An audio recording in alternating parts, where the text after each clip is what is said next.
to understanding gene regulatory networks and their role in the development and maintenance of cancer. Hamid, thank you very much for joining us. Thanks. So, just a little update. For the past 5 years, Bill Longabaugh and I have been doing this course at Molecular Biology Lab annually, teaching gene regulatory networks, and we're going to share this slot again here today. We'll do this together, both in lecture period and in the afternoon. Bill is a group leader in the PI at the Institute for Systems Biology. He started with me about 10 years ago when I was there and stayed on and developed his own group since then. So, there's two of us. Okay, with that, I thought what I should do is just kind of give you a couple of background points, and then we'll launch into gene-specific stuff. So let me define my terminology first of all. What's a system? Well, a system is any set of interacting components, interacting parts. A linear system is a system that you can predict very easily because its behavior is basically the sum of the behavior of its parts. So you might say not very interesting as a system. What we're interested in mostly when we talk about systems is nonlinear systems, where the components, when they interact with each other, they create a behavior that you wouldn't guess from the individual components. So a paper clip is an example, for instance, right? It's a piece of metal bent over. It can do something that if it was just a straight piece of metal, it wouldn't do. So that's a nonlinear system. And nonlinearity, a nonlinear system, because of this fact of not adding up, is something we need modeling for, and that's what we're going to talk about. Now, time is short. What time do you want me to stop? 12:15. Is that okay? We'll try. Okay. 12:15 or so. So we'll jump over the next couple of points, which you can discuss amongst yourselves as you like. The different uses of models in biology, what they mean, how they use, etc. So the next thing I want to do is just clarify the distinction between complicatedness and complexity. A system is complicated, I would say, when it has a large and diverse set of components. So here are some examples of complicated systems. Highway exchanges, PowerPoint diagrams, pipelines, whatever, right? You're familiar with this. On the other hand, a complex system doesn't need to have many components. Complexity is the difficulty in predicting the behavior of a system, and it arises from this nonlinear interaction between the components that I talked about. So we all know how a pendulum with a single ball at the end would behave, right? It's a simple oscillating motion. Add a second pendulum to the first one, and here is a simulation of how it would behave. It's pretty much chaotic, as you can see. It's just a simulation, but you can go on the internet, and I've given you some links here. You can explore this. There's bags of equations to explore the behavior of the system and how it's unpredictable and so on. So that's complexity, and as you can see, it's very different from complicatedness. Now, if you look at gene regulatory networks, I would say that we have, and by gene regulatory networks, I mean interactions amongst transcription factors that determine the state of gene expression in a cell. So if you look, here's an example in T-cell specification, for instance. We have both complicatedness in the sense that there are a lot of genes interacting with each other and it becomes hard to see what's going on. And we also have complexity in the sense that if you look at the detail of how these genes interact with each other, I've highlighted a few examples, for instance. Simple feedback loops arise, and the behavior of the genes as a result of these feedbacks can be pretty complex. You get bistability, you get ultrasensitivity, all kinds of other things that you'll have heard from other people. So that's at the level of a network of transcription factors interacting with each other. I would say that gene regulatory interactions are a sort of a especially complicated and complex system to study, and that's why we really, really need modeling. And the reason is, if you look at an individual gene, we have both complicatedness and complexity again. So I have worked in hematopoiesis on various projects, and here's a gene that you may know about. It's in humans it's called SPI1. In mice it's SFPI1, produces a protein called P1. So even the name is complicated and confusing. The diagram here shows the coding. So there's a promoter, it's 150 nucleotides. And you can see the coding region, 5 exons. You can see it has an antisense transcript starting here and going across the entire coding region with its own promoter.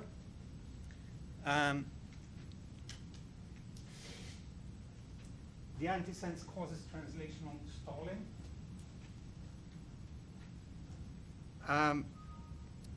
There are 2 microRNA binding sites in addition to that. So there are 3 different ways in which you can reduce the expression of this gene here. And in addition, it's been shown that the DNA folds in complex ways in order to allow distal enhancers to come in and interact with the promoter and regulate the transcription. So that's just one part of the gene. If you look upstream of the coding region, currently there are about half a dozen enhancers that have been mapped for this gene. Each one of those is about 500 bases long and has in the region of half a dozen binding sites on it. So we're talking about dozens of transcription factors specifically regulating the expression of this gene in a condition-specific manner.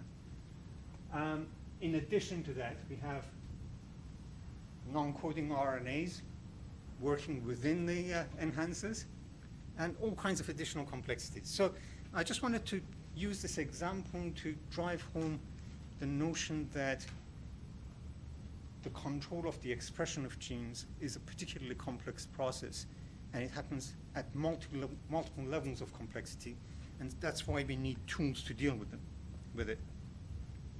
Now,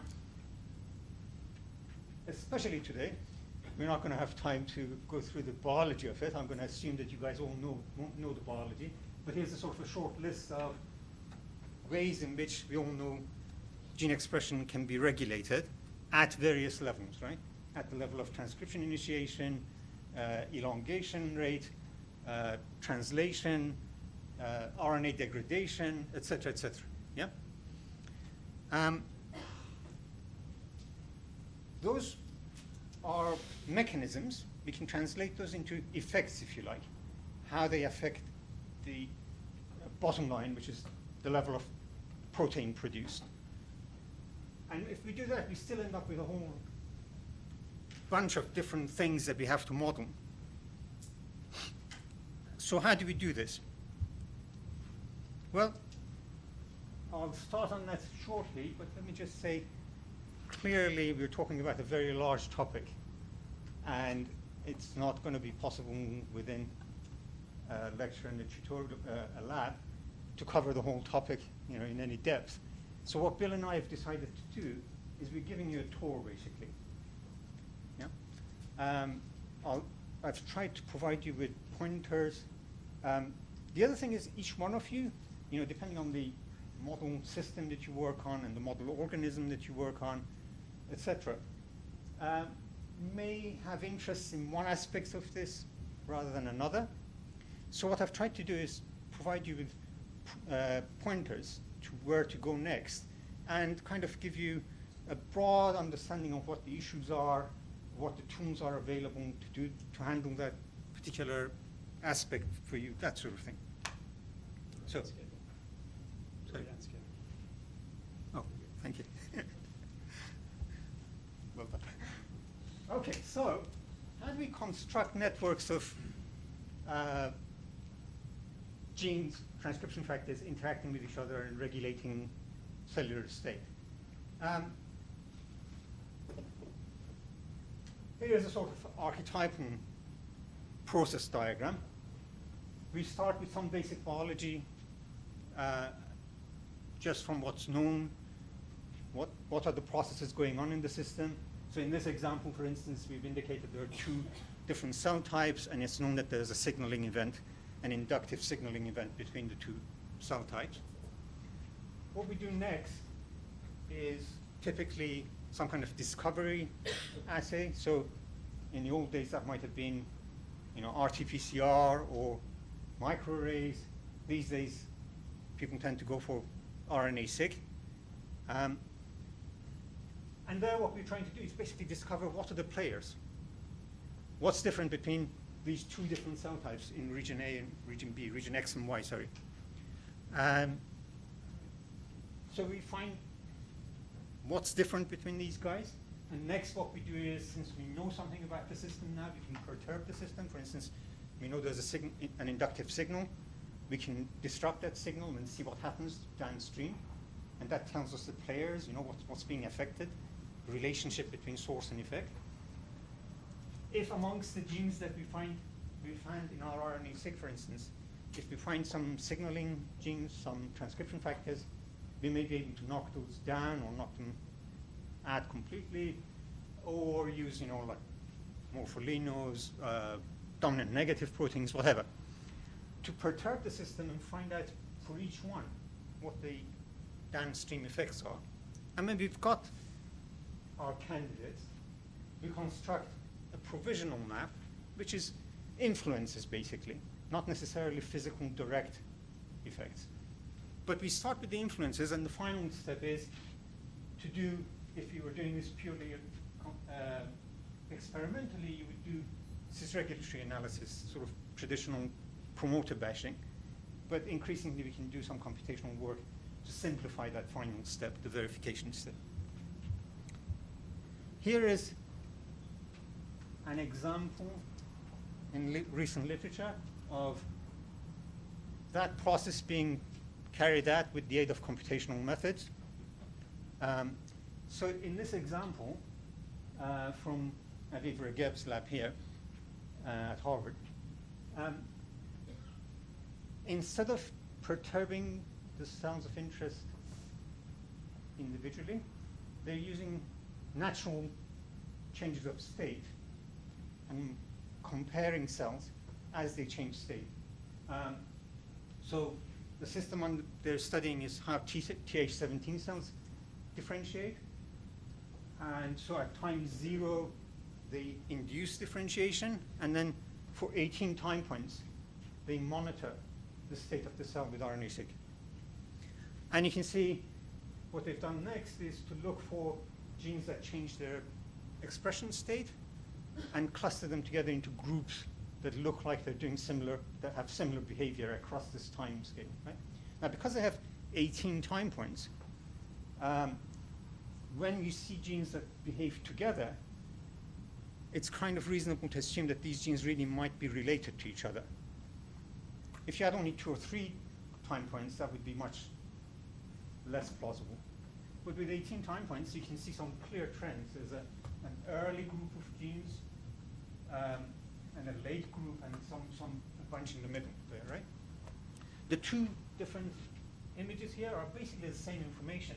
This one is just absolute levels. This is compared to Th0, the population they started with.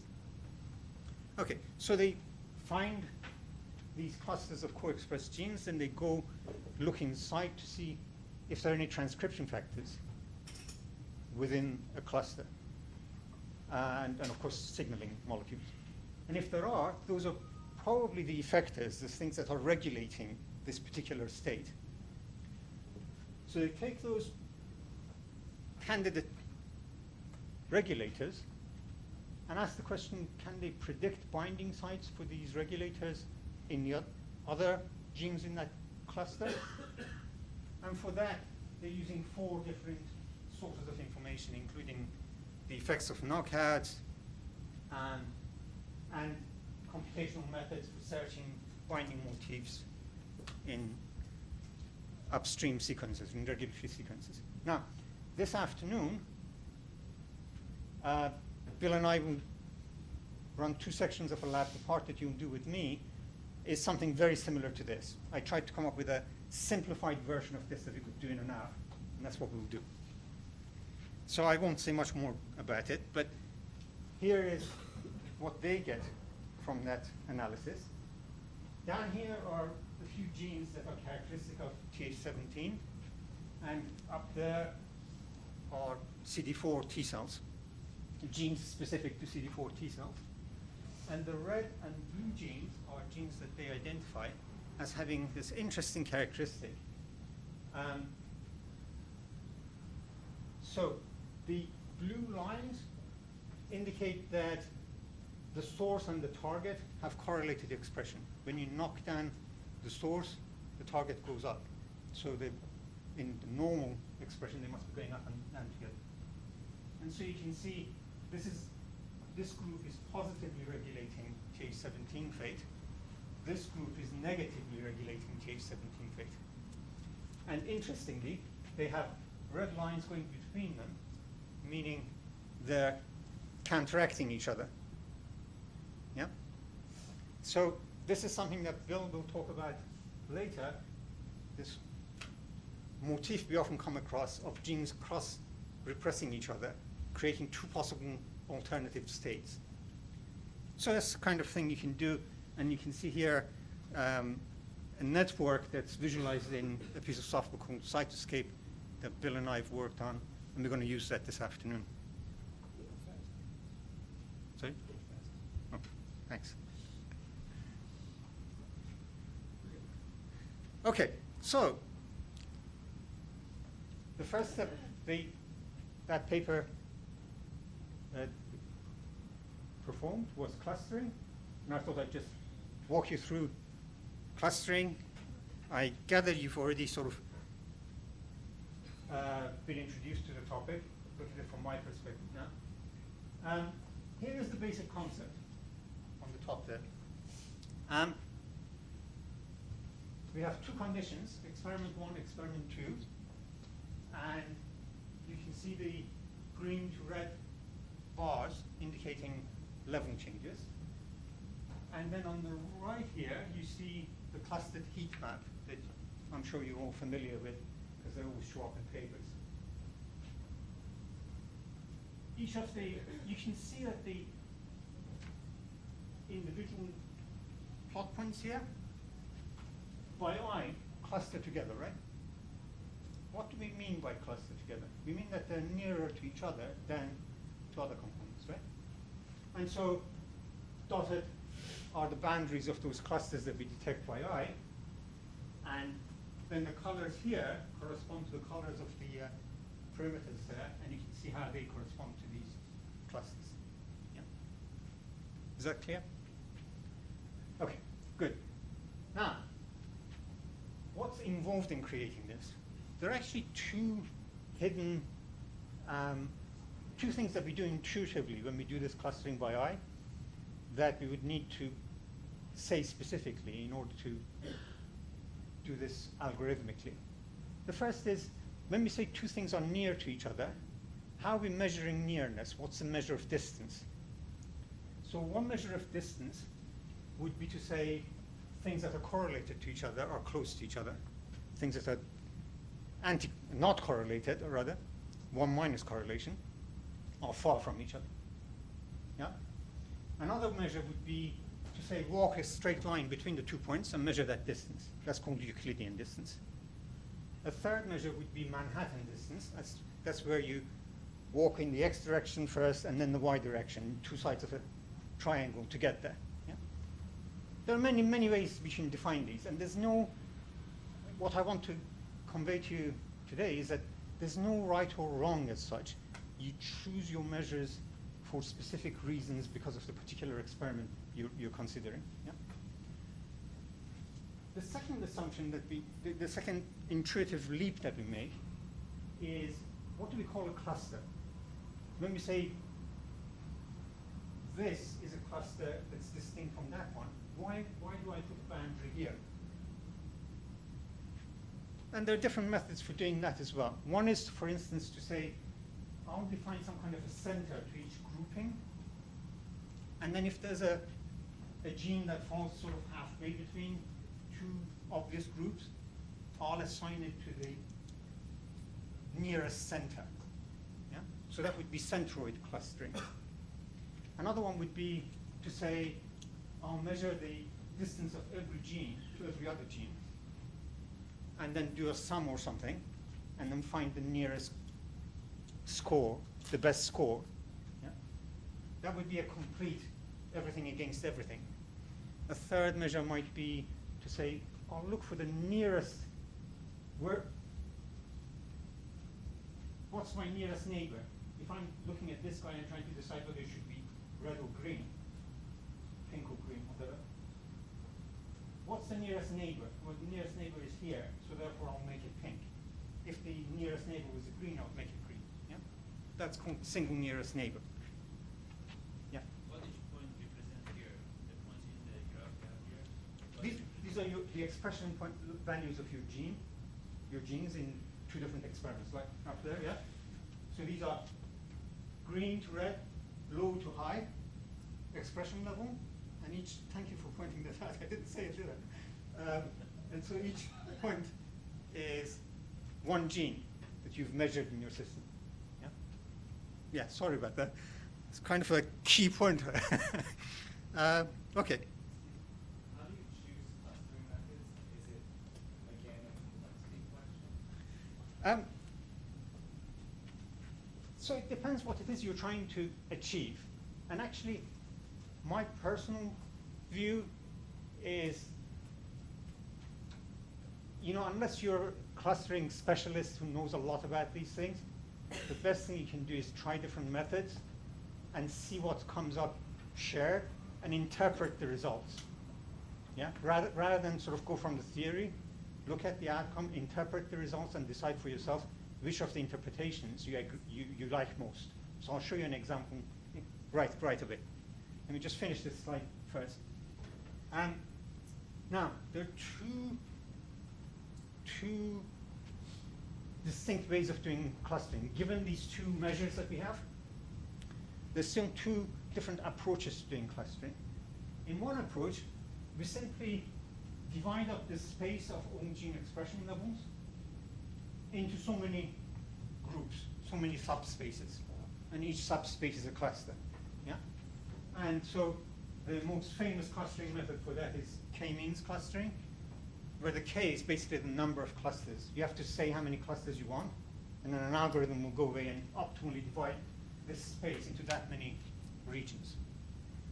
The other one that you often read in papers, the papers talk about unsupervised, unbiased, words like this, hierarchical clustering. And that one is illustrated here. And the idea here is you start with your total all gene expression levels, and you repeatedly divide them into two groups, pairs of groups. So you start with everything up there, and you say, what's the most obvious grouping of this total population into two separate clusters?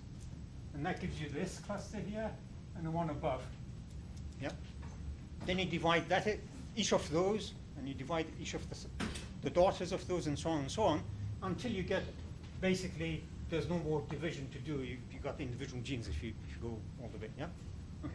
So you can see that gives you this tree structure where the first division is the big division of the genes into two groups, and then the next one into four groups, and so on and so forth. Yeah? Okay. All right, so now, behind? Okay, I'll spit.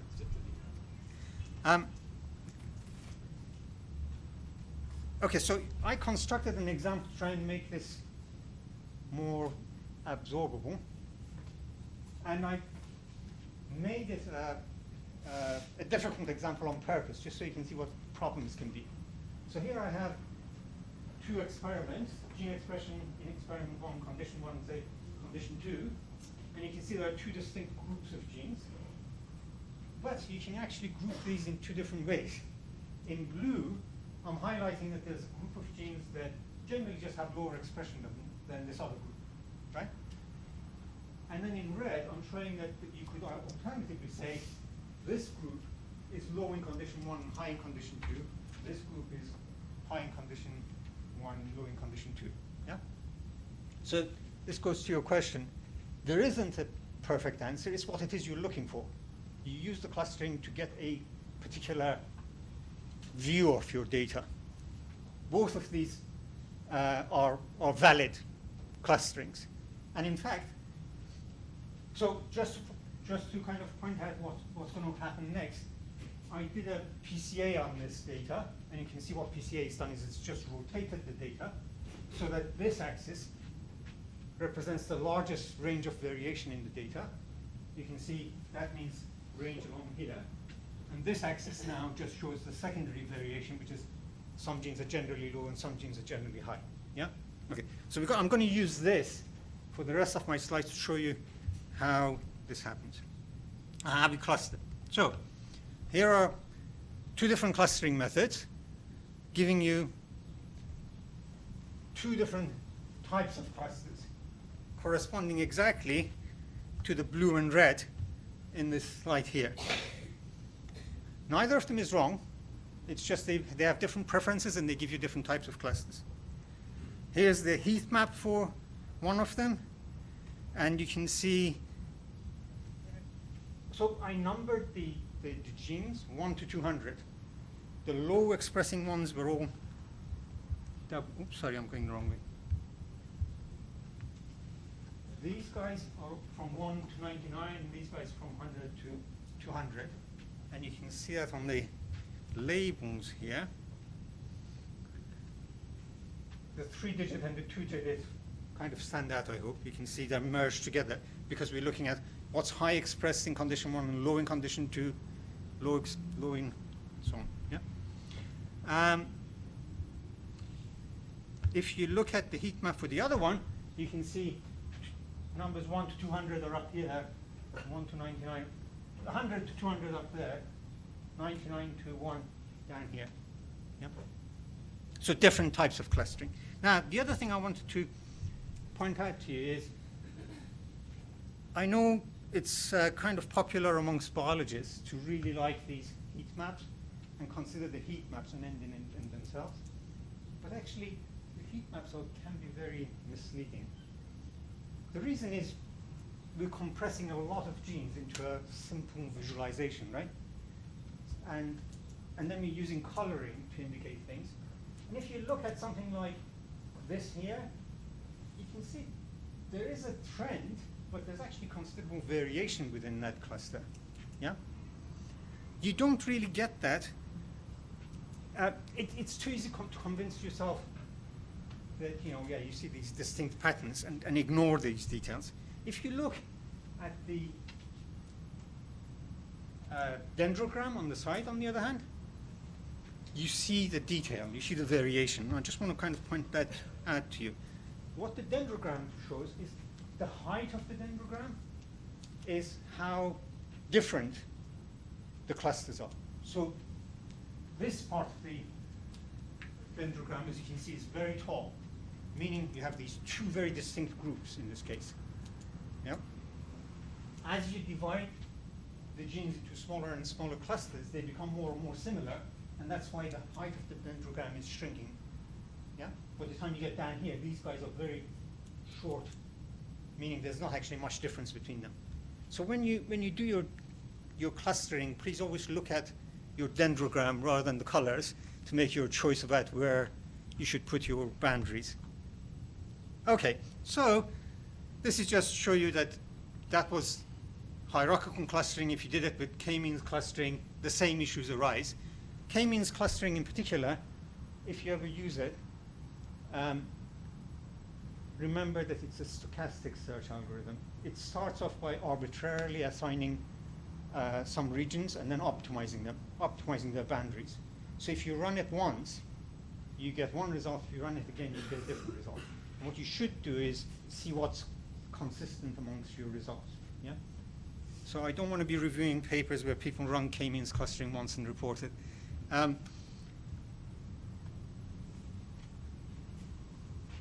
Here is an example in real life.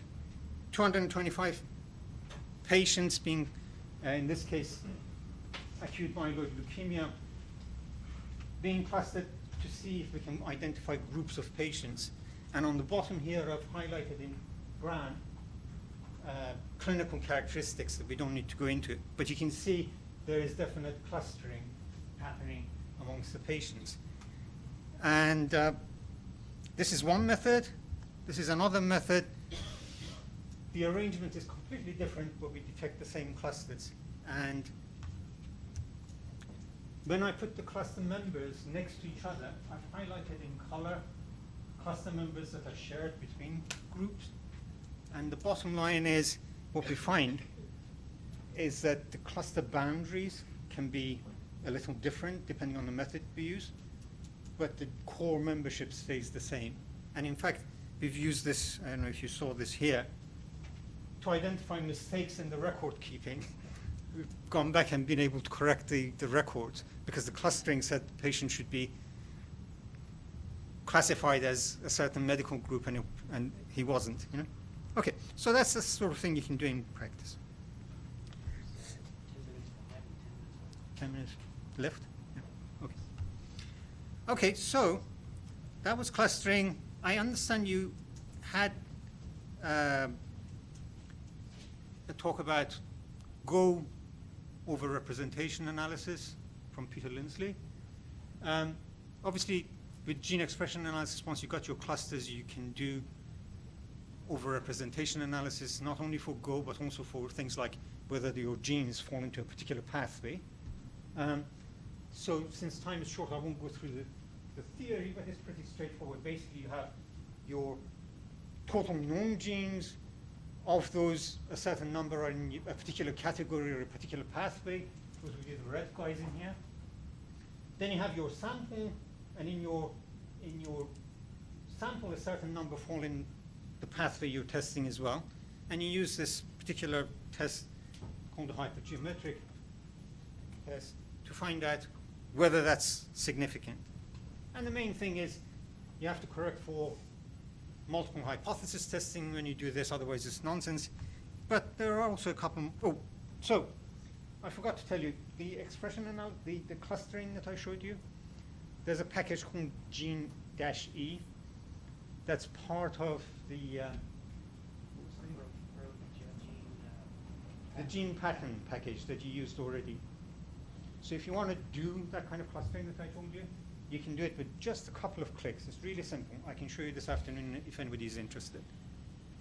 And likewise, to do over-representation analysis, I know you had an introduction to David before. I want to point out a couple of other sites where literally all you have to do is go in, type in or paste in your gene names, click a button, and you get over-representation in pathways, in gene ontology, in drugs, etc. Are these also only optimized for microarrays, and they can be used for RNA-seq as well?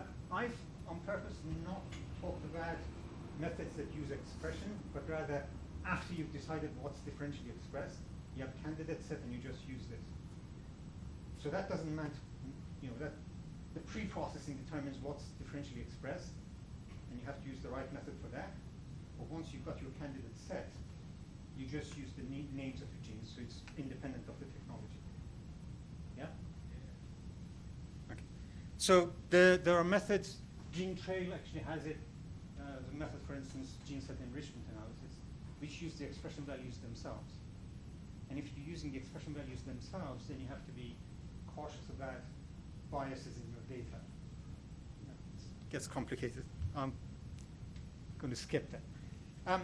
Okay, so just a quick point about over-representation analysis. If you give your analysis software a set of random genes, you will often find that it will also find overrepresented pathways. So here's an example. Ingenuity pathway analysis is a commercial package that's very popular with bench biologists because it's very simple to use. What I did was I gave it 10 sets of 100 genes, just randomly selected genes, and every time it comes up with p-values of 10 to the minus 3 for pathways it's detected as being significant.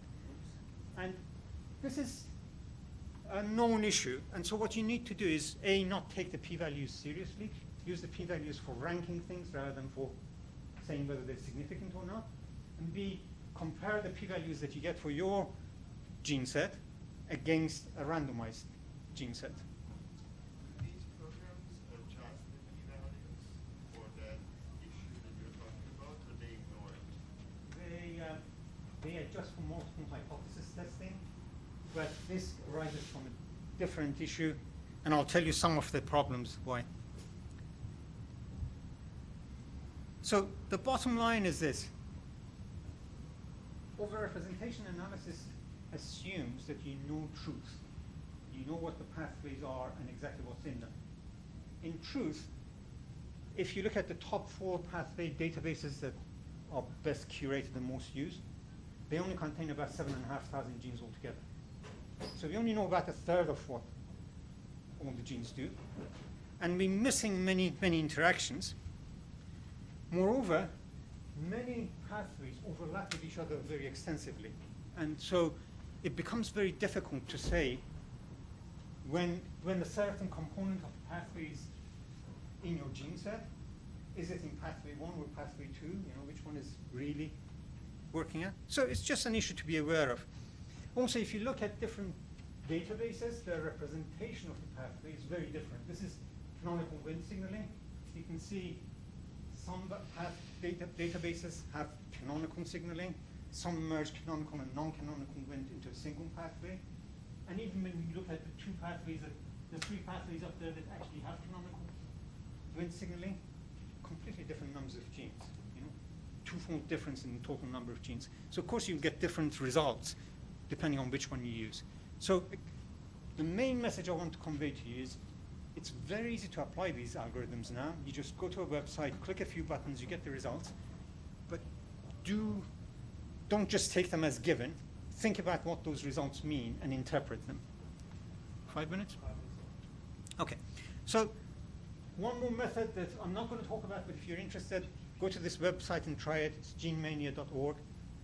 It's called guilt by association. You take your genes of interest, type them into this website, and it tells you all the different associations that have been reported for it. So for instance, co-expression, predicted protein-protein interactions, and anything it can find, it will report, basically. And then you can kind of see if there's a pattern there that distinguishes your group from other data. So again, if you're interested, talk to me about it. So the final thing is ChIP-seq. I assume that you all know ChIP-seq by now. It's been around a while. The main thing I wanted to tell you again is that different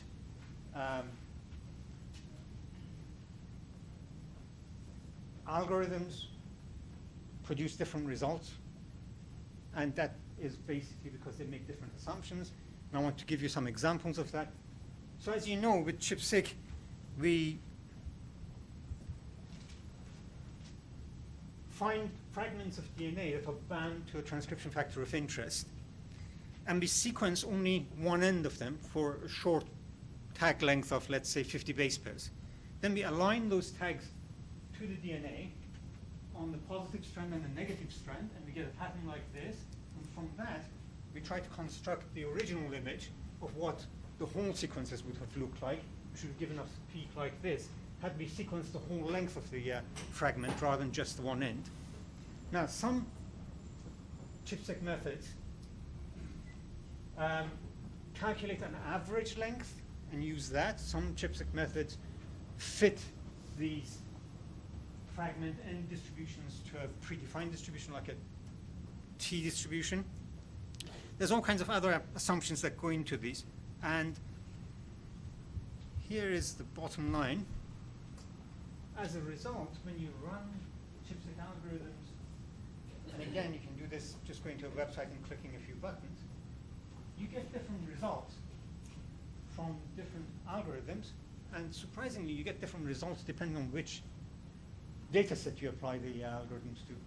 Not this, there isn't a pattern, from one chipstick experiment to the next.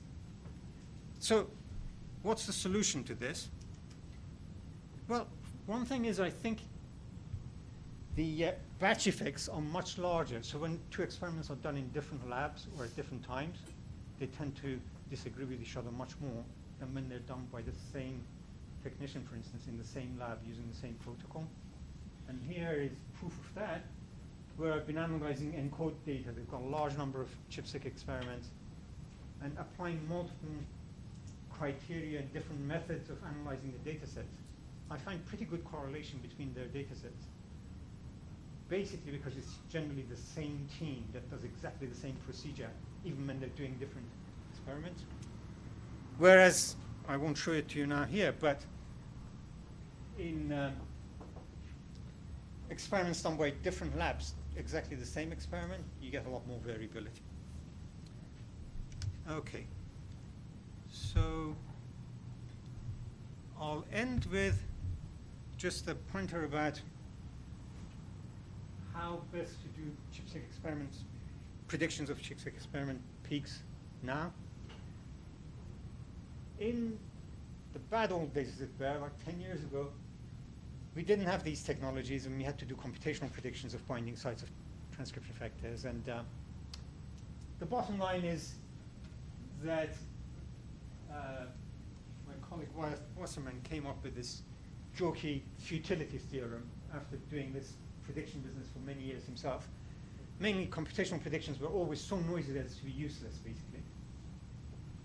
Since then, we've moved on to these data-driven approaches. And when you do your chipstick, that's one way of generating data, but there are additional ways. You could combine your chipstick with histone modification data, or with DNA's 1 hypersensitivity regions, or if you're lucky and you happen to work in one of the ENCODE, mod ENCODE model organisms, so basically humans, mice, flies, C. elegans, etc. They're actually doing footprinting, which gives you the exact locations of transcription factor binding sites, 2 base pair resolution. So what I would recommend is you combine your chipstick data with these data to find really reliable predictions. Okay. Yeah.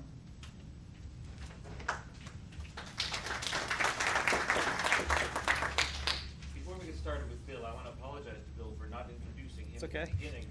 Bill also comes from a non-biological background. I believe that you were an aerospace engineer? Aerospace engineer, that's right. Aerospace engineering, and he worked at Boeing, and I'm just guessing this, I don't know this for a fact, but the 747 turned out to be too simple.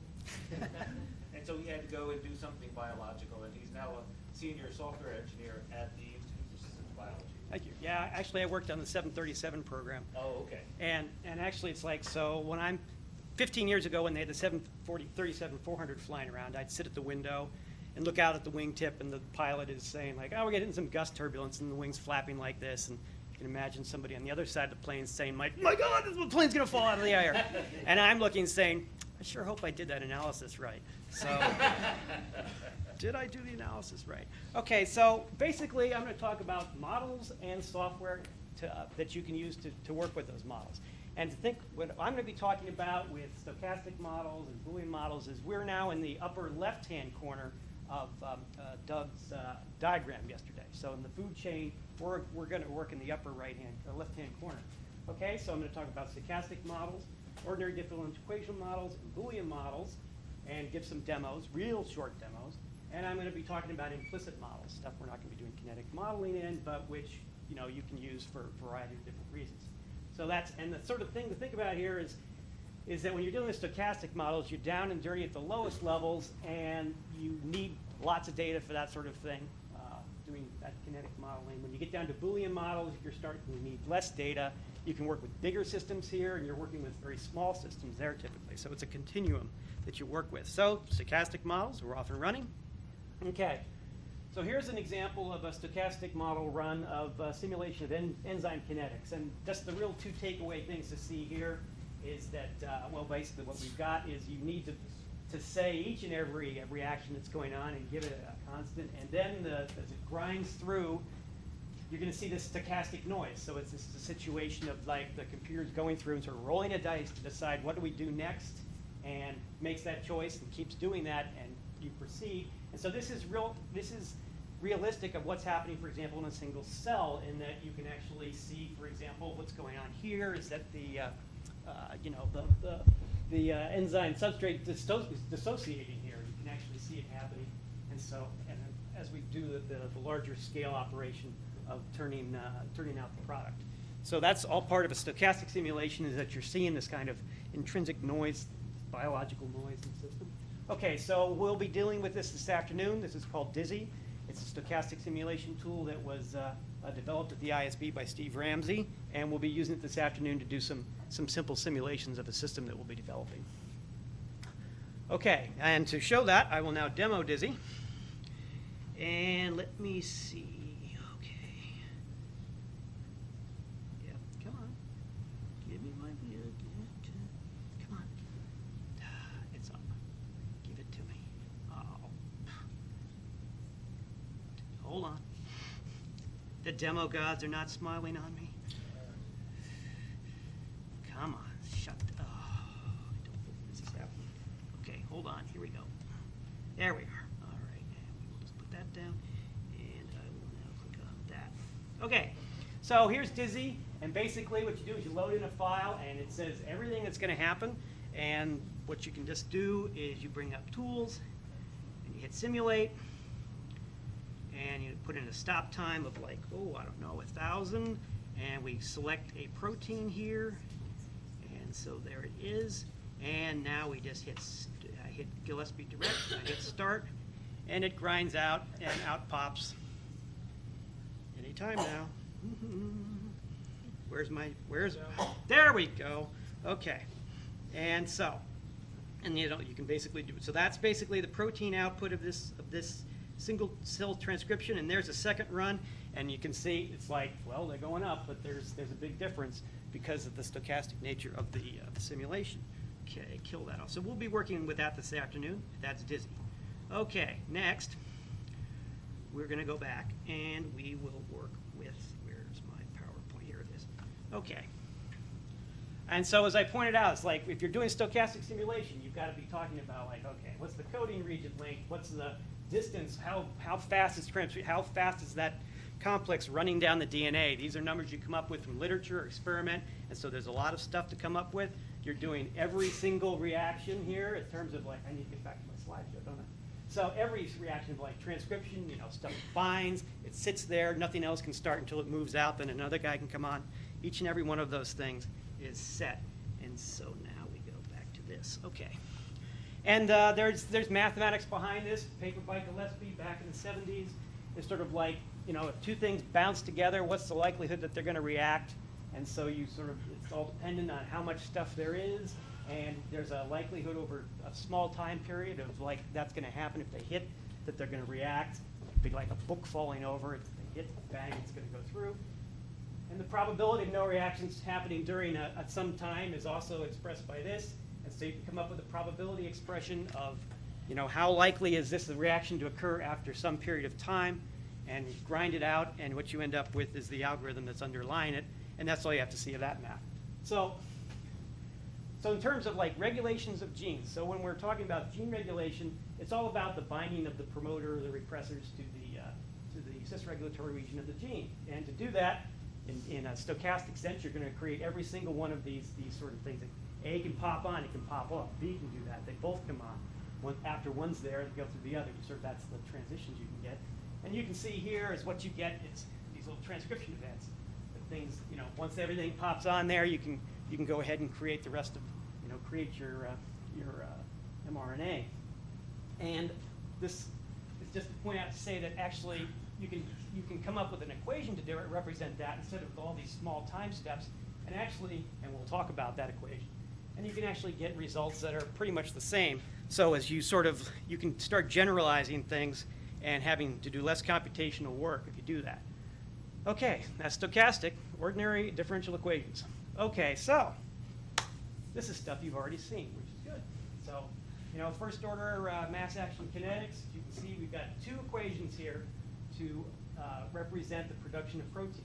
One involves the production of the mRNA, and the next one is the mRNA starts the protein.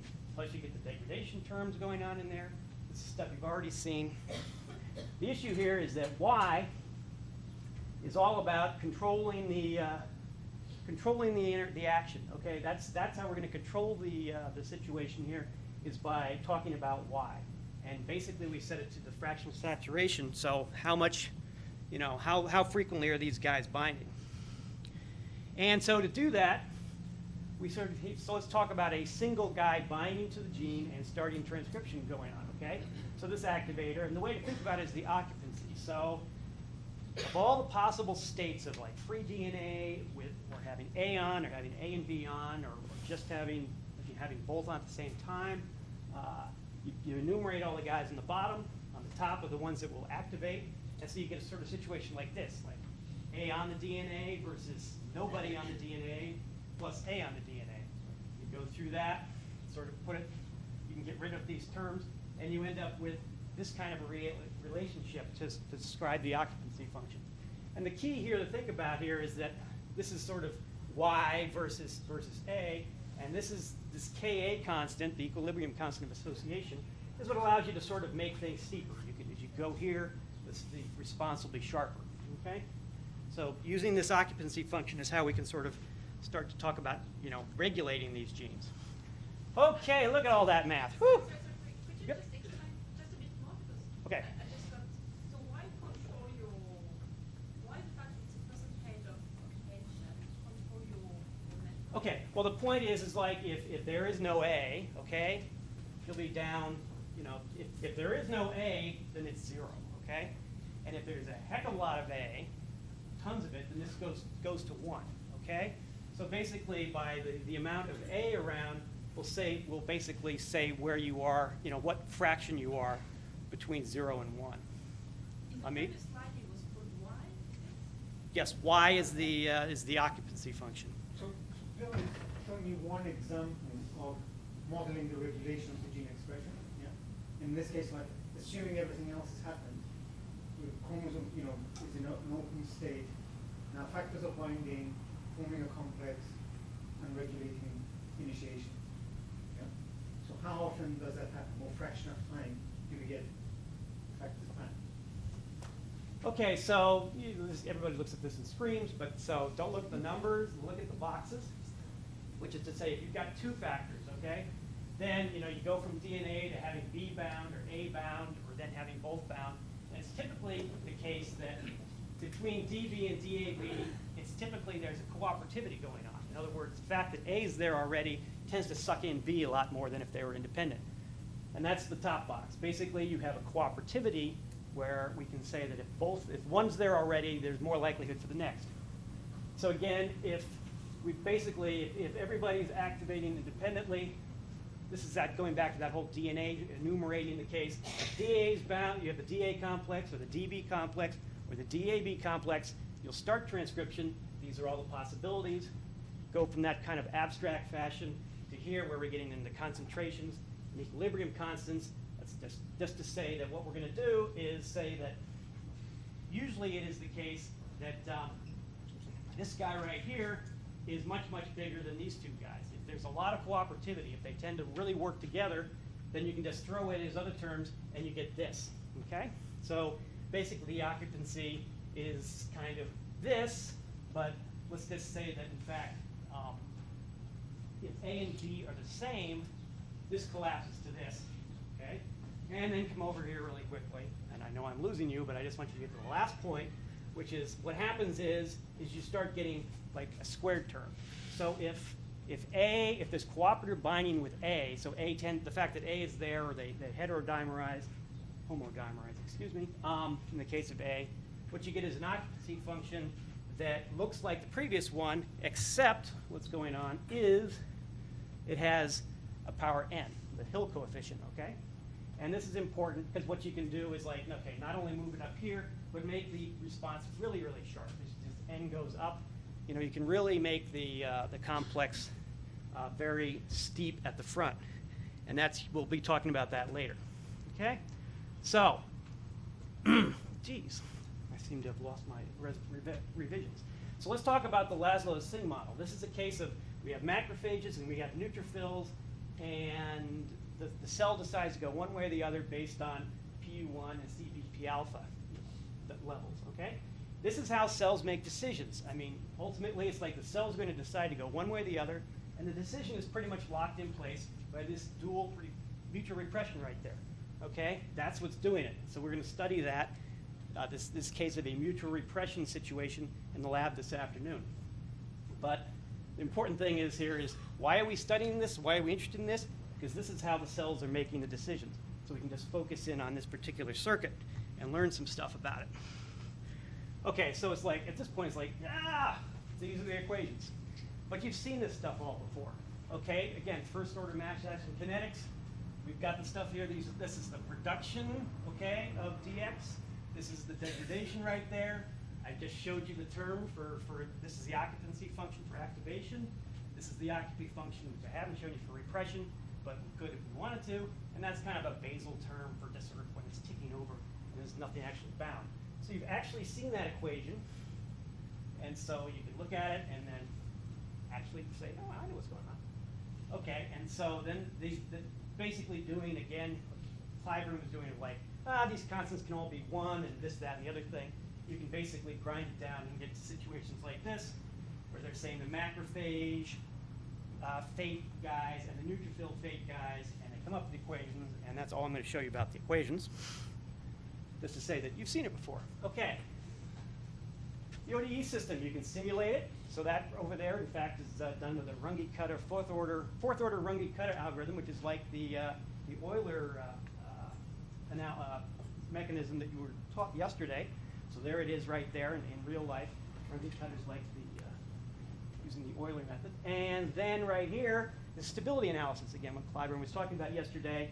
You can take those differential equations and analyze them and say, okay, these are stable regions or bistable regions where we can say, given those equations, things will be in one state or the other, and do that analysis. So that's one thing you can do there. I will now demo Berkeley Madonna.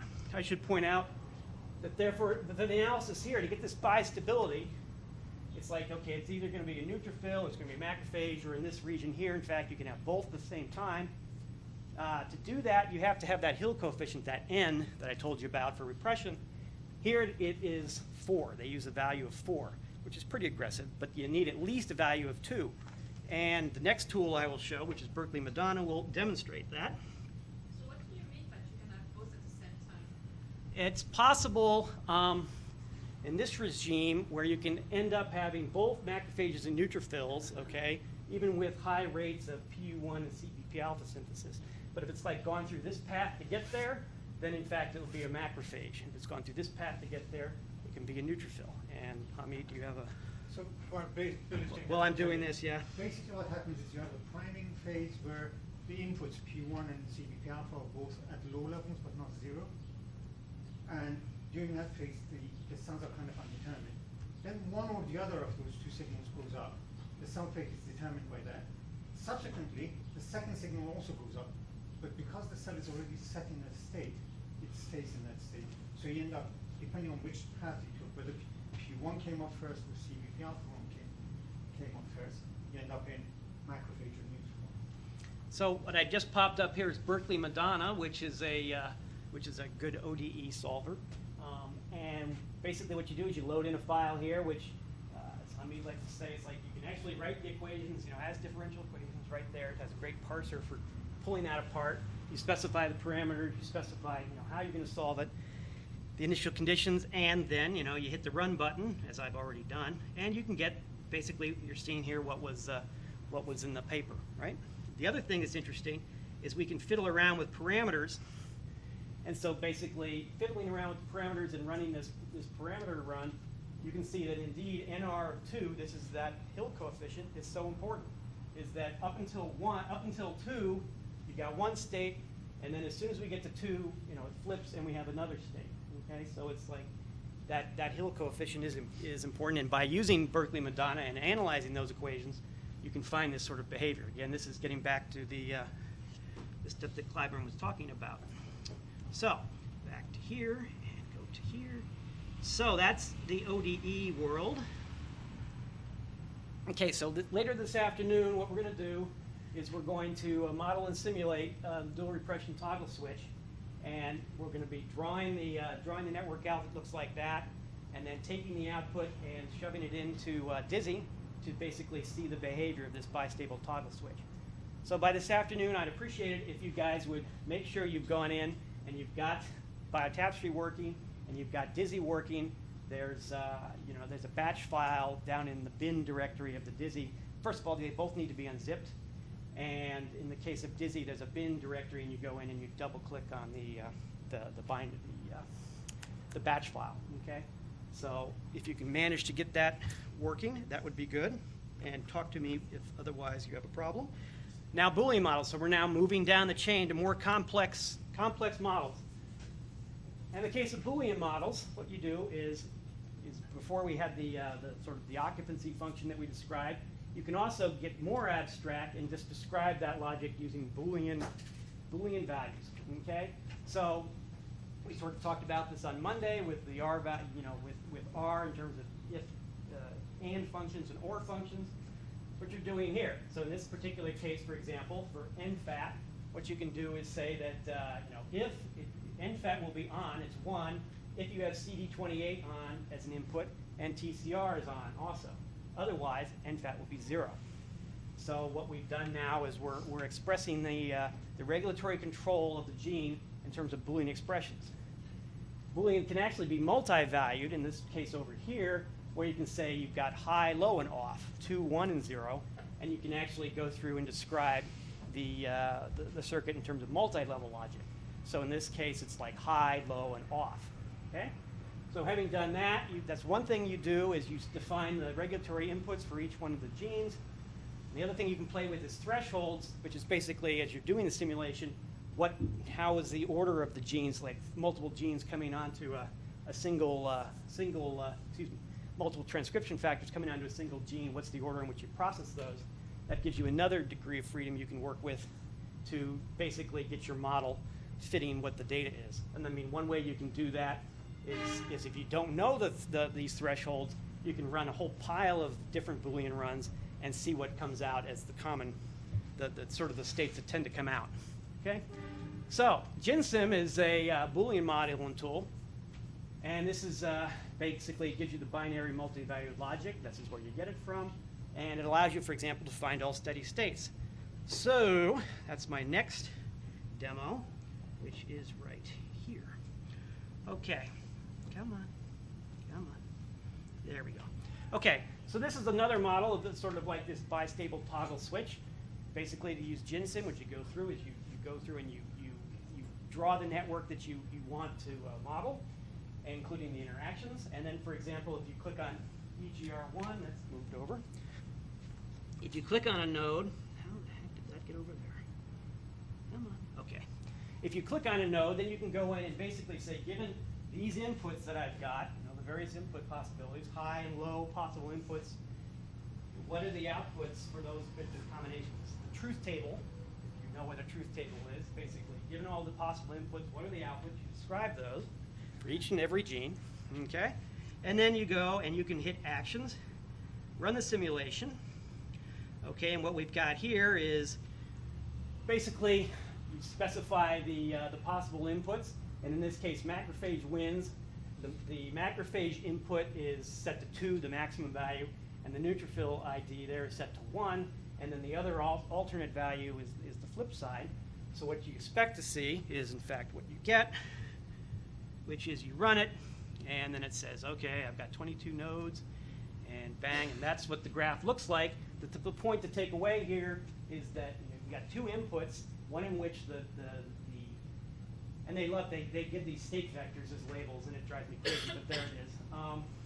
The point being is, like, with these 2 possible states of 1 high and 1 low, you end up at the bottom with 1 is on and 1 is completely off. Okay? So, with that in hand, what I will now do is pop back to the thing, and here we go.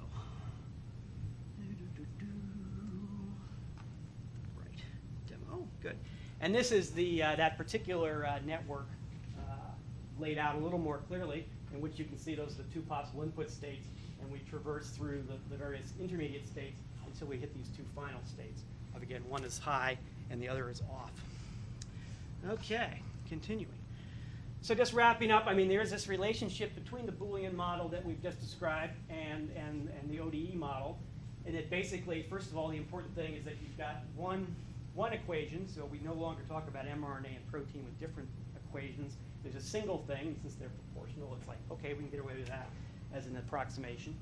The big sort of thing to think about is, again, what we've done, what you're doing with the Boolean approach is you're putting thresholds. So it's like everything is in discrete values now, so you're putting thresholds on the input. And thresholds basically are the same as time delays. And so that allows you to sort of tune how the system behaves by specifying the different time delays. And the other thing to think about is that, indeed, it's sort of Clyburn did yesterday, where it's like, okay, we can just sort of like throw time away and sort of abstract it out with sort of getting these sort of scaled time. The thing to think about with the Boolean simulation is that time is everything is now sequential. There's no longer a concept of time other than the series of subsequent steps, that the system goes through separate steps. And so time is only sort of dealt with in that sort of abstract sequence concept. Okay, so the thing with Boolean models is again, we've moved down to the sort of center of the food chain that we saw yesterday, is that for Boolean models, you have the possibility of doing really large type things, which is what they've done here, which is the Boolean model for TH cell types. And the thing is, even with this, they did a model reduction approach where they can sort of say, okay, given this, we can sort of throw away the intermediate gene and just show a link between A and B and throw out the middle guy. And they do that in model reduction, and they ultimately come out that they can identify stable states that correspond to the TH1, TH2, and TH17 subtypes, as it says right there. So by going through this, they can again find those stable states. So we're no longer talking about the dynamic behavior of the system, really, so much as finding where it will end up. You can do that with the Boolean model. Okay. Whew. We're now going to talk about implicit models. By the way, I should point out, shameless plug time, this is Hamid's book, Computational Model of Gene Regulatory Networks. So the stuff I've been talking about is all in here, so go get it. It's a great book. Okay, shameless plug over. Okay, Hamid can stop being embarrassed now. All right. So one way to do implicit models is biotapestry, and actually this is my baby. This is what I work on all the time, is biotapestry. And it made its sort of name, if you will, by modeling, being used to model the gene regulatory network that models endomesoderm development in the sea urchin up to 30 hours. So this is sort of comes from the developmental biology perspective. But the thing to think about is the aspect that it sort of, I want to emphasize, is that, you know, in development, what you have different regions that have different regulatory states, and the same thing applies to, for example, for immunological situations where you have different regulatory states. So this fits into that that framework pretty well. So, second to last demo, which is here. So this is a demo of, this is from Ellen Rothenberg, and why is it deciding? Because it's changed my scaling on me. That's why it's doing this. Okay. Don't expect to be able to read it, but there it is. So, for example, what we've got here is the T cell under different stages, DN1, DN2, 3, 4. And what we have here is the full network of genes that are involved. And the thing about biotapestry is it allows you to go through and, for example, okay, here's the full circuit of everything involved. And then let's say, okay, let's look at the DN1 stage. Let's just delete out the stuff that is. Sorry to interrupt. Yes. No problem. I'm a little lost. Okay. So, what can I do? Is biotapestry a database I go into and look what's known? And No. let's present what's It's sort of, okay. So what it is, it's a tool that allows the bench biologist, if you will, to go through and make implicit models, or descriptive models of what's going on, okay? So in this particular case, it's like you have experimental data that says, okay, I know during the DN1 stage, these genes are active, these genes are high, these genes are low. You go through and you draw this network, okay? This is it's a bottom-up tool, and basically what you're doing is you're going to create a network view. You draw the links based on my result. based on your results. Yes. Okay. So this is not you'll be using this afternoon to build a simulation model, which you can do, okay, which is then run in Dizzy. So that capability is there, but mostly it's designed, and we'll also do this afternoon with the lab. It's designed to have a case of like, I know my network, but nobody's ever bothered to actually like put it down and actually describe what's on it. What are the links, and what links are active during what time frames, and what genes are on or off during different time frames. And as you see right here, it's like as we move through the various stages, so basically it makes it easy to create this sort of network here, okay?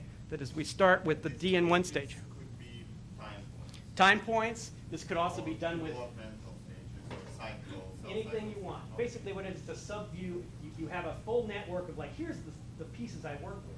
And this is what happens throughout. And in this particular time frame, at this particular cell type, this is what's happening, okay? And it allows you to sort of create these networks pretty easily, and also, you can back them up. So as an example, looking at E2A, you can right-click on it and right-click on it, and select experimental data, okay?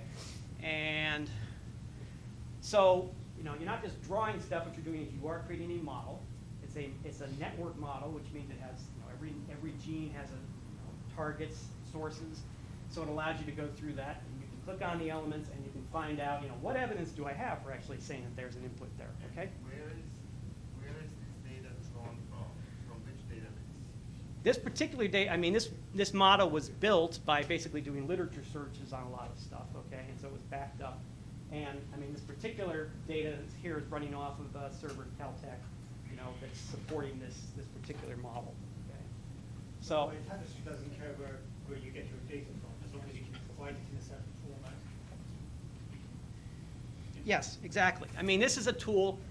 We're now moving the area of like I want to do kinetic simulations, okay, or Boolean simulations. I'm now moving into like, I'm a biologist, I have this data, I want to present it in a rational fashion, and interestingly enough, what it does is it requires, okay, so I've been teaching people to use this tool for about umpteen years now, and basically a biologist will sit down, and when you're sort of like, typically these networks are described as a pile of prose in a paper, and it's like when you actually have to sit down and read through that and build an actual network where you have to ask your questions of like, okay, what exactly is going on? Is this a cell, is this a signal, is this off protein?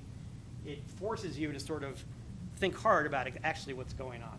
So this is a sort of a thinking tool, it's a recording tool, and also, as you'll find out this afternoon, because it's a modeling tool, you can do things, it does create a network model. You can use it to build a simulation, which we'll do this afternoon, okay? And is there anything, What? Sorry, what? is there anything, like, do you have to know the whole model in the system in its entirety, or do you have? No. Can you still simulate what you do?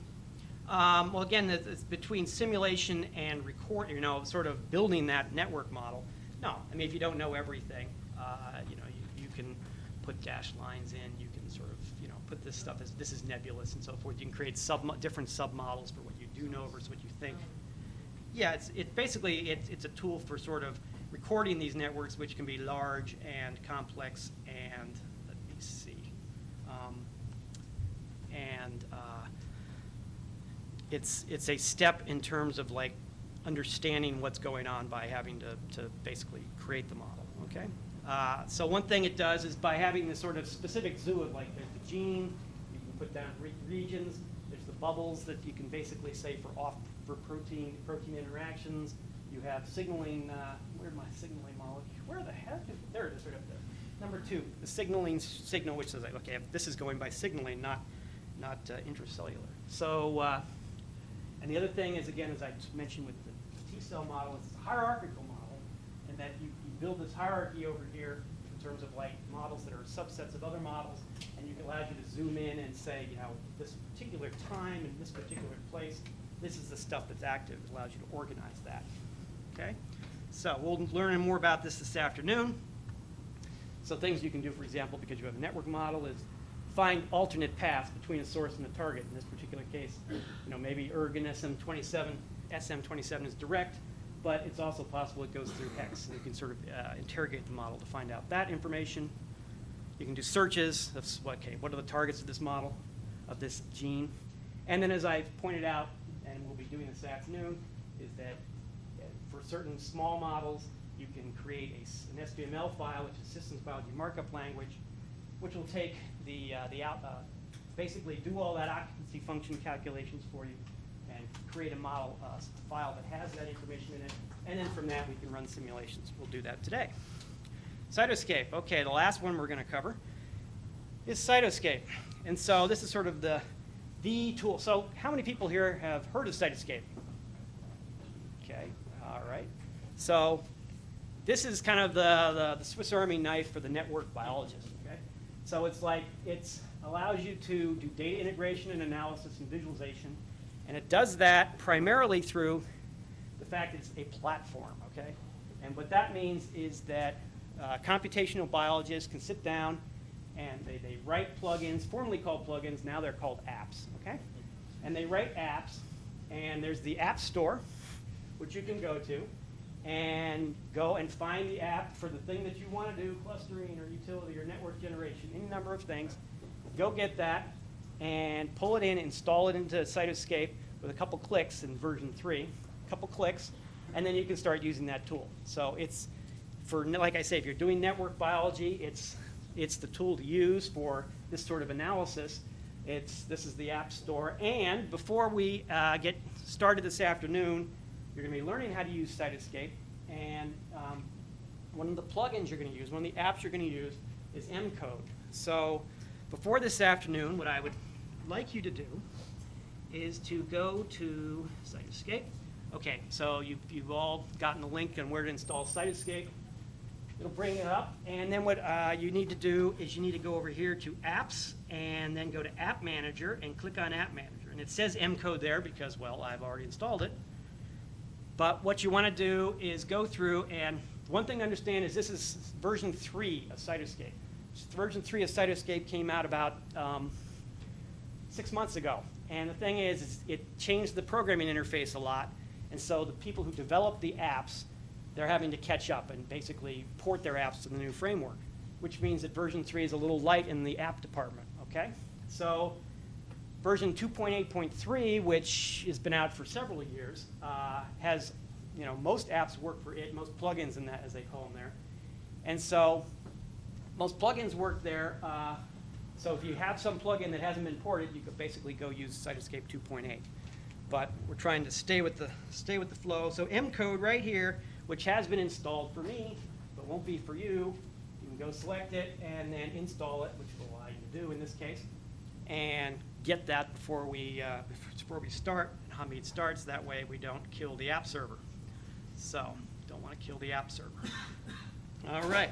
So anyway, to summarize, and so that's what I just sort of talked about. So I've been talking about that upper left-hand corner of the diagram.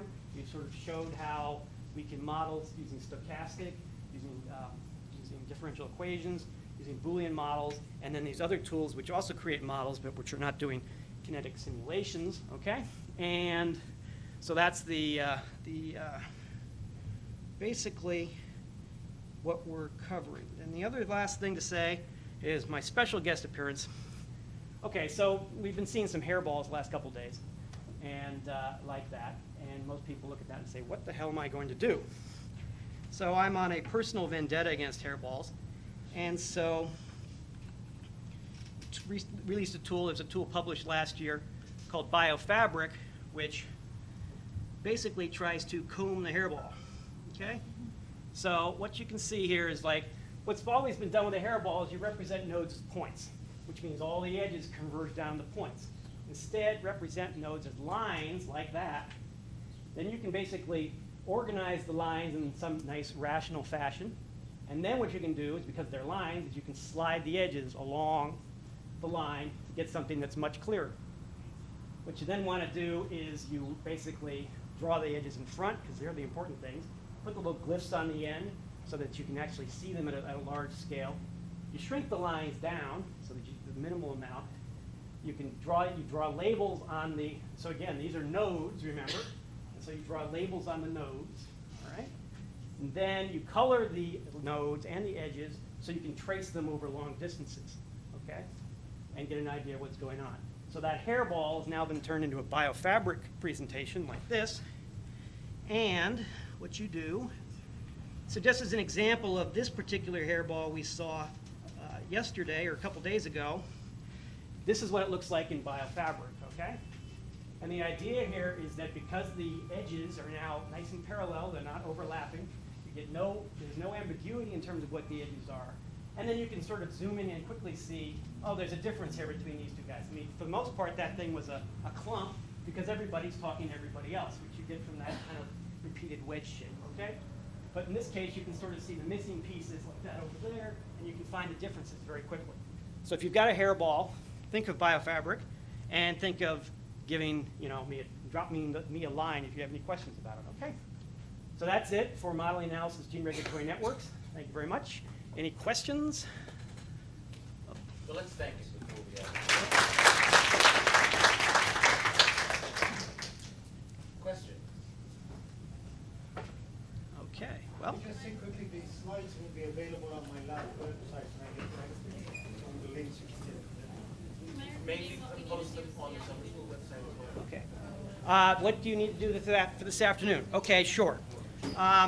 So everybody, of course, on their memory stick got, what the heck are we? Everybody on their memory stick got Dizzy and Biotapestry, and we have the Cytoscape on there, or? Okay, good. So make sure they're all there. In the case of Biotapestry and Dizzy, you're going to need to unzip, or in the case of Mac, uncompress it, which will put it in a directory. Or in the case of Biotapestry, you just drag the icon onto your desktop. In the case of Dizzy, you're going to have a directory.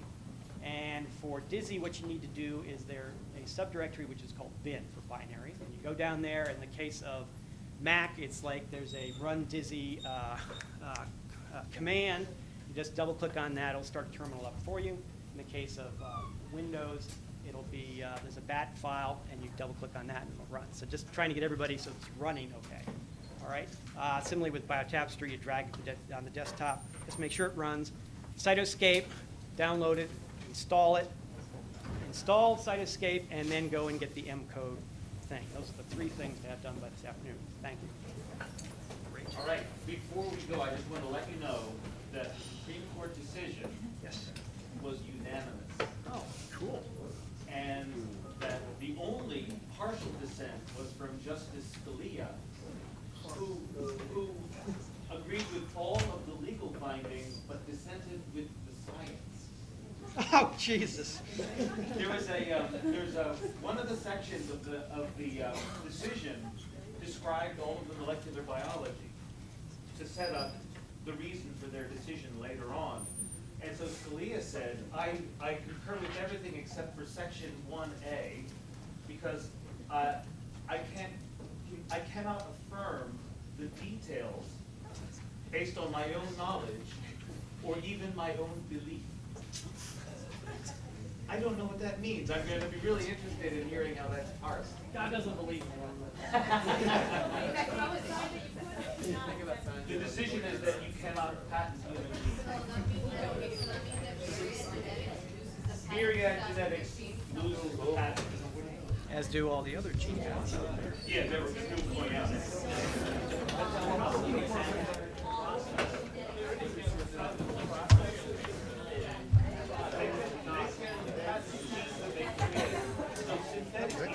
Oh, thank you. Appreciate that. Okay, great. Yours